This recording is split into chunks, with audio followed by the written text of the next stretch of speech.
Siap. Baiklah anak-anak ibu semuanya, kita akan menyanyikan sebuah lagu ciptaan dari siapa?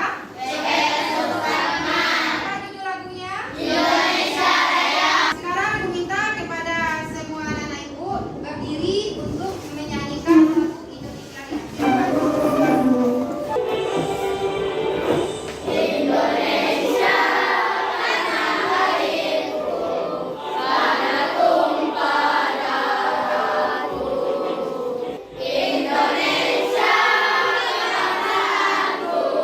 Setelah kita menyanyikan lagu Indonesia Raya, seperti biasanya pada hari ini siapa yang bisa membacakan surah apa yang kita baca?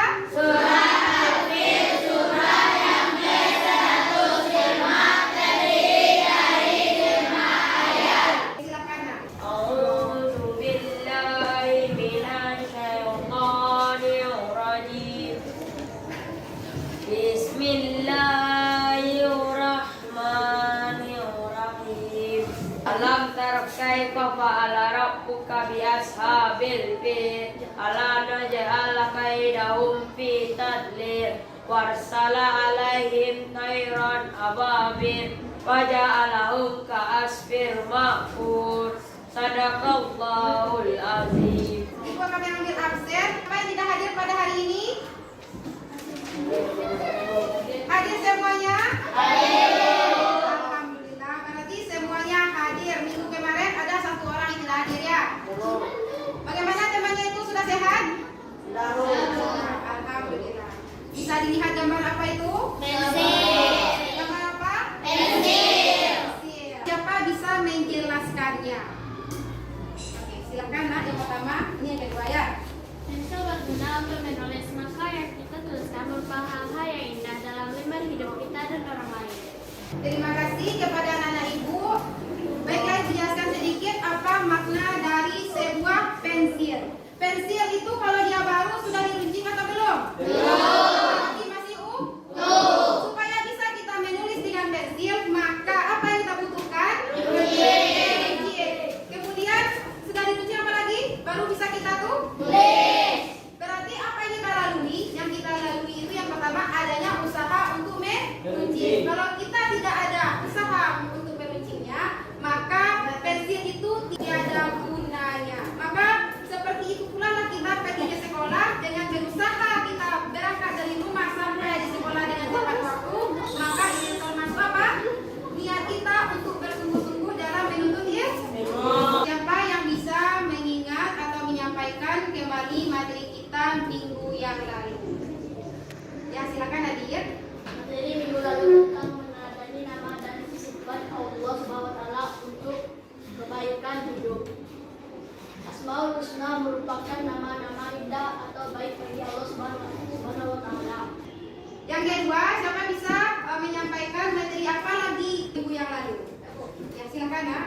Materi minggu lalu tentang peneladan nama dan sifat Allah SWT untuk kebaikan hidup. 1. Al-Alim yang artinya maha mengetahui. 2. Al-Khabir yang artinya maha memberitahu. 3. Al-Sami yang artinya maha mendengar. 4. Al-Basir yang artinya maha melihat. Berarti anak-anak ibu semuanya sudah memahami materi minggu yang lalu. Dan buktinya yang bertanya minggu sekarang sudah ada dapat. Siapa bisa menjawab pertanyaan ibu? Berapakah rukun sholat? Taufik, silakan. 13 macam, Bu. Ada 13 macam. Dalam rakaat salat itu rukunnya ada berapa? 13 macam.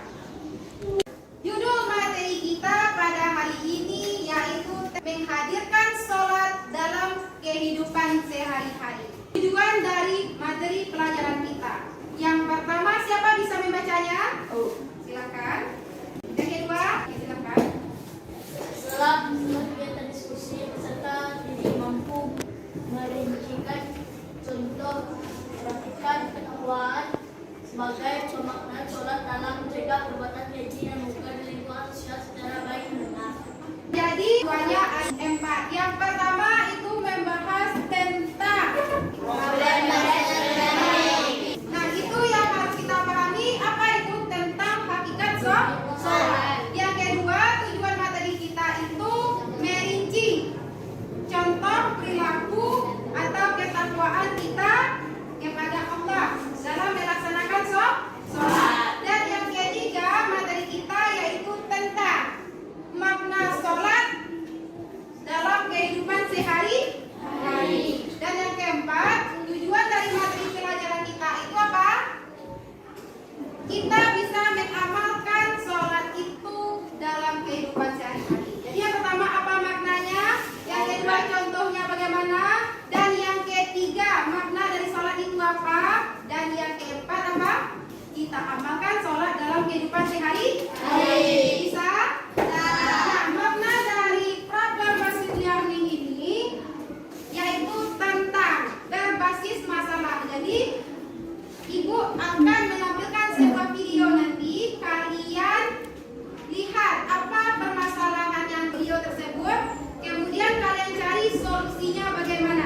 Kalau sudah selesai, maka kelompok siapa yang akan tampil pertama? Silakan.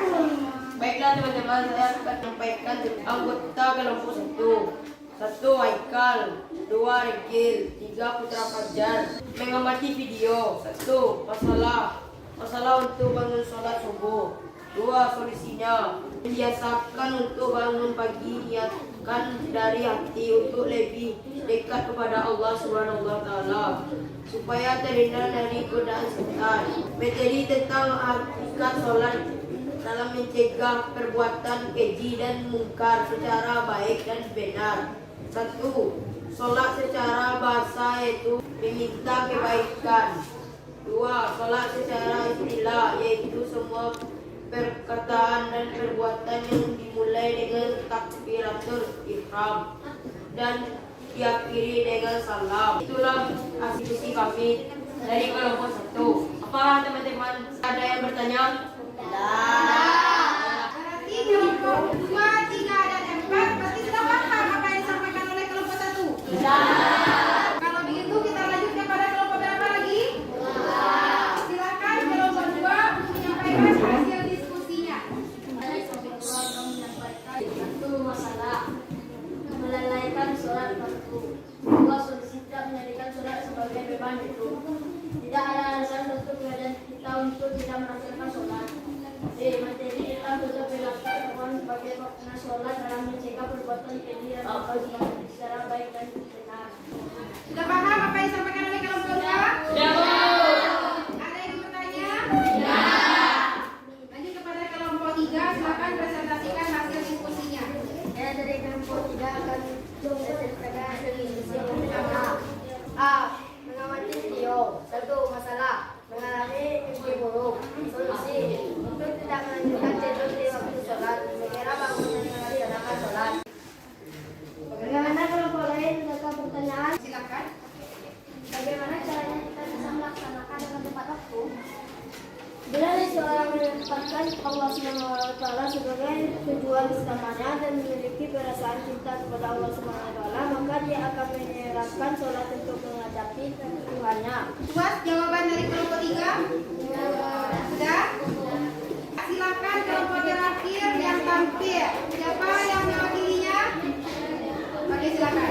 Saya dari kelompok 4 akan diskusi dari kelompok 4. Mengamati video. Mendapatkan hasil buruk jika tidak sholat.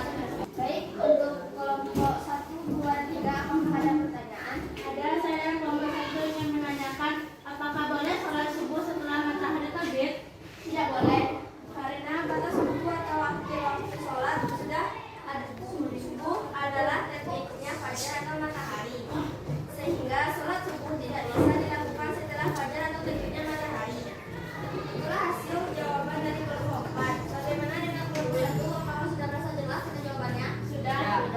Terima kasih. Kalau begitu kita kasih close buat semua kelompok yang telah presentasikan semua.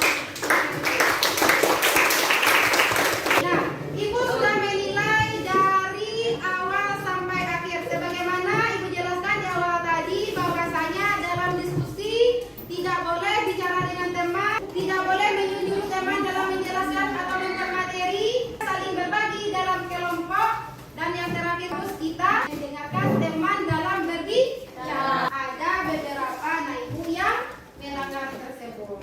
Jadi nilainya ada 2 tadi, nilai pribadi dan nilai kelompok. Kelompok terbaik dari langkah-langkah penyampaian diskusi atau kelompok tadi, yang terbaik ada kelompok 3.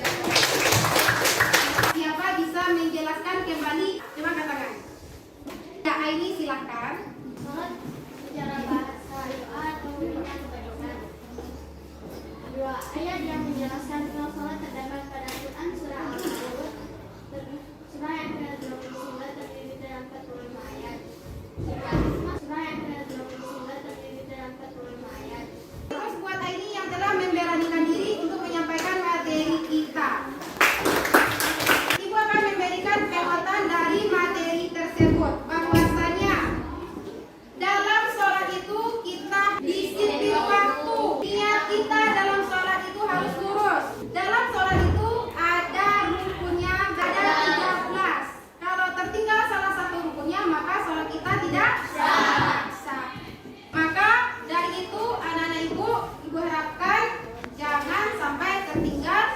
jumlah dari rakaat salat serta rukun dari salat tersebut.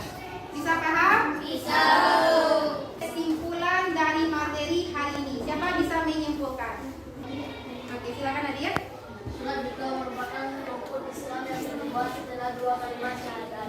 Sholat juga merupakan salah satu cara untuk mensyukuri nikmat yang tidak tertinggal kepada umatnya. Terima kasih kepada Adit yang telah memberikan hasil diskusi kita atau materi kita pada hari ini. Baiklah, Ibu akan memberikan refleksi dari pembelajaran hari ini, yaitu bagaimana materi kita hari ini. Apakah kalian paham? Semuanya merasa senang? Bagus, Senaya. Ibu akan melakukan sebuah tes formatif apa saja yang kalian pahami untuk mengukur kemampuan anak-anak ibu semua dalam pembelajaran dari awal sampai akhir. Kemudian ibu akan mengirimkannya melalui link di HP. Sekarang ibu akan kirimkan. Sudah. Silakan dikerjakan sekitar 5 menit. Bagaimana hasilnya? Kelompok 2? Silakan dulu, Bu. Bagus. Kelompok 3 berapa? 90. Oke, bagus sekali. Kelompok 1 berapa? 95. Berarti anak-anak ibu semuanya sudah paham dari materi pelajaran. Nilainya tinggi semua. Di awal nilainya bagaimana? Rendah, banyak yang tidak paham kan, yang tidak tahu. Baik, untuk tugas di rumah kalian membuat tugasnya pada hari